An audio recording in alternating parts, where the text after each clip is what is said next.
Brianna, so that's quite the UFC debut performance there. How happy are you with that? I'm pretty happy. I got the win, so I'm excited about it. I got to go back and look at the tape, but I'm okay with the win right now. It looks like you were really set out there to try to control the pace. You weren't going to settle and let her bring the fight to you. What was the game plan coming in for her? I wanted to finish her. Ideally, I wanted to go in there and get the finish.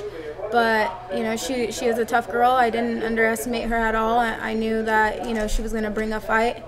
But I'm okay with the unanimous decision for tonight.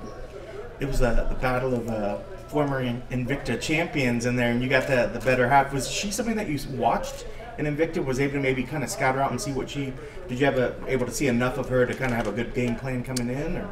I never actually watched any of her tape. I never watched any of her tape in Invicta.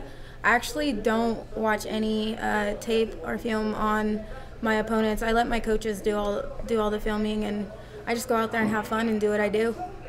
Very nice. Yeah.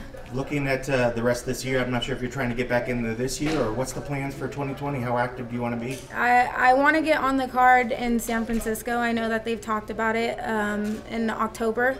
So I'm trying to get on the October card. That's literally an hour and a half away from where I live right now. So it'd be nice to get on that card. I'm trying to get back to it. No injuries, why not? Do you have a name for somebody you'd like to fight on that card? I want a top 10, but I'm willing to take whoever they give me.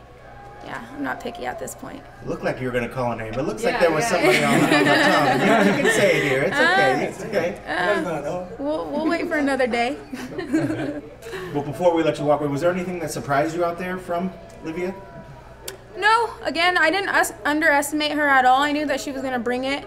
I guess I'm very hard on myself, so right now I'm not happy that I didn't get the finish, but again, I'll go home and look at the tape and go from there. I'm getting better every day, so.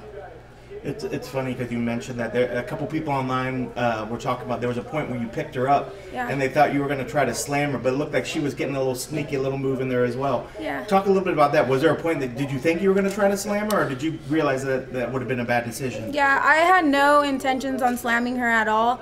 I knew that she's very sneaky at jumping to the guillotine choke, and that was one thing that we practiced for this training camp specifically. I knew what I was getting myself into.